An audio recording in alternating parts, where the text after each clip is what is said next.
Assalamualaikum warahmatullahi wabarakatuh. Bismillahirrahmanirrahim. Terima kasih.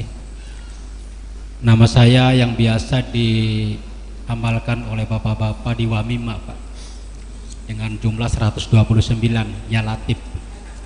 Apa itu? Ya Latif. Ya Latif. Ya Latif. Ya Latif. Untuk ini mohon maaf barangkali Buya, karena keterbatasan ilmu saya dan pemikiran saya, mohon kiranya nanti ada bimbingan yang sangat mendalam kepada diri saya sendiri, wabil khusus yang ada di studio dan di majelis ini, karena ini sangat saya menggugah hati di dalam satu kesendirian. Kesendirian ini akan memaknai dari hati yang sangat dalam, kepekaan yang sangat hebat sekali. Di sini dalam kesendirianmu engkau merasakan kesunyian, dan sejak itu hatimu mulai dapat mendengarkan bisikan-bisikanku. Sudah barang tentu bisikanku tidak bersuara dan tidak berhuruf, tetapi engkau dapat mengerti karena engkau tidak kuangkat menjadi redakturku. Yang saya pertanyakan,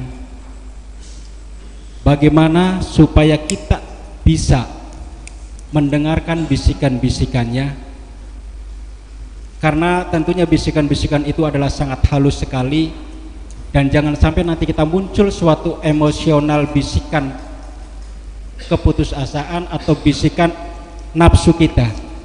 Untuk mentelaah itu mohon kiranya mohon petunjuk dan bimbingan dari Buya, supaya yang ada di sini dan barangkali yang ada di studio dan yang di YouTube bisa untuk mentelaah dan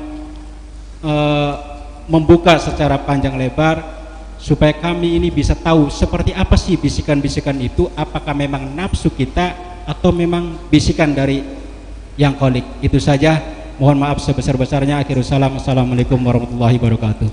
Ya. Waalaikumsalam warahmatullahi wabarakatuh. Jadi ya begini,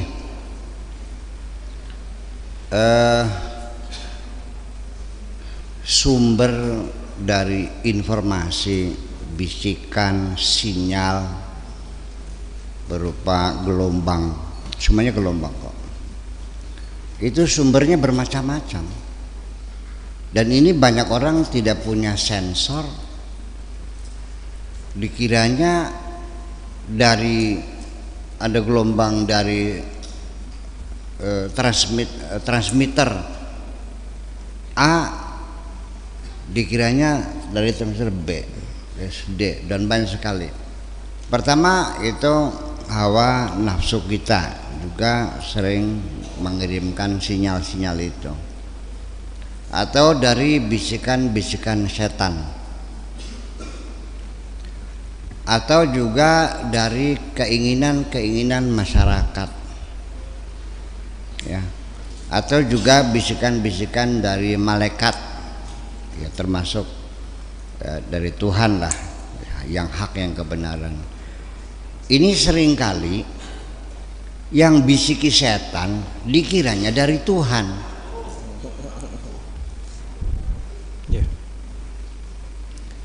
Perjalanan Nabi Ibrahim sendiri dalam berkholwat bertapa di padang pasir itu sendiri juga setan menggoda, datang menggoda, berbisik, bahkan hadir di depannya, mengaku aku Tuhanmu, dan mengatakan ahlaltu lakal muharramat, engkau sekarang sudah menjadi kekasihku, sekarang aku halalkan apa saja yang haram, sekarang ku halalkan. Di situ kan perlunya olah logika, itu dia berpikir mana mungkin Tuhan mengizinkan yang haram. Nah ini setan, kalau dicari batu dilemparin kan gitu. Nah sampai sekarang kita menapaktilasi, kita bermusuhan dengan setan itu, kita lemparin, namanya balang jumrah itu. Nah itu juga terjadi kepada kita juga sama. Makanya dalam hal ini ada wilayah yang rawan, makanya ketika engkau melakukan semacam itu, tolonglah ada pembimbing yang namanya mursyid itu, yang namanya syekh.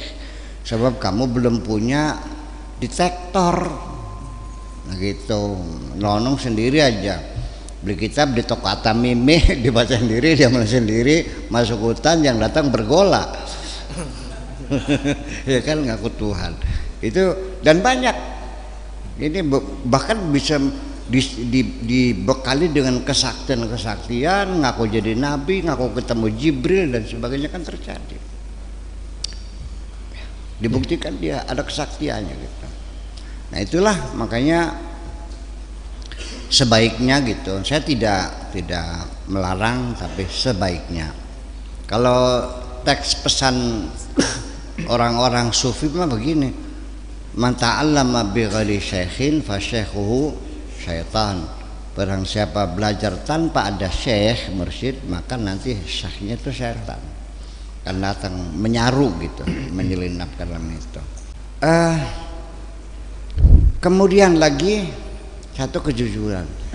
Yang kedua, kita jangan pernah lengah terus sering mengevaluasi hasil kerja ini, tentang hasilnya, tentang positif negatifnya, tentang keuntungan dan kerugiannya. Akibat dari kerja kita dievaluasi.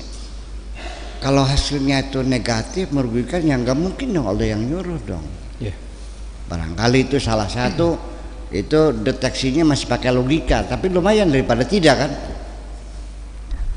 Saya mau cerita, suatu hari, ini nggak usah dibilang ini apa, nggak usah cerita faktual ya, katakan saja imajiner ya, kisah-kisah imajiner, supaya jangan ada yang tersinggung lah, gitu. Nanti lagi marah lagi kan. Jadi dia itu mulai ketakutan ketika ada anak muda pulang dari perguruan tinggi, Dokter Andes waktu itu mah, yang pinter, sehingga masyarakat itu kepengen ada reformasi, ada pembaruan lah dalam susunan DKM itu, yang pengen ada pembaruan. Jadi rupanya anak-anak muda ini rupanya kasak-kusuk menjago pemuda sarjana yang baru tamat dari perguruan tinggi ini untuk menjadi ketua DKM, supaya nanti kualitas khotbahnya, sholatnya, karena dirasakan si imam nih giginya sudah ompong, sehingga kalau baca Fatihahnya bacanya wala bolin kan gitu, mengucapkan fa enggak jelas, shad enggak jelas kan gitu, menjelaskan fa juga sulit, wah ya udah giginya sih gitu. Akhirnya dirapatkan dan dia menangkap adanya gerakan macam itu. Dia mulai meriang nih, saya tumbang begini nih. Dan perlu diketahui, ini si imam ini ketua DKM, imam itu karena jasa keuangan, memang dia donatur terbesar lah gitu. Kalau masjid itu 1 miliar, dia nyumbangnya itu hampir separuh lebih lah. Jadi masyarakat, dia bikin masjid, masyarakat bantu. Mau dipecat kayak apa tersinggungnya kan gitu. Akhirnya rapat voting, kalah dia, menang muda ini dengan membawa rasa marah, sampai semalam gak bisa tidur ya, biar pengen imajinasi sekebangan supaya lebih jelas ya. Sampai ke rumah gak bisa tidur, disitulah datang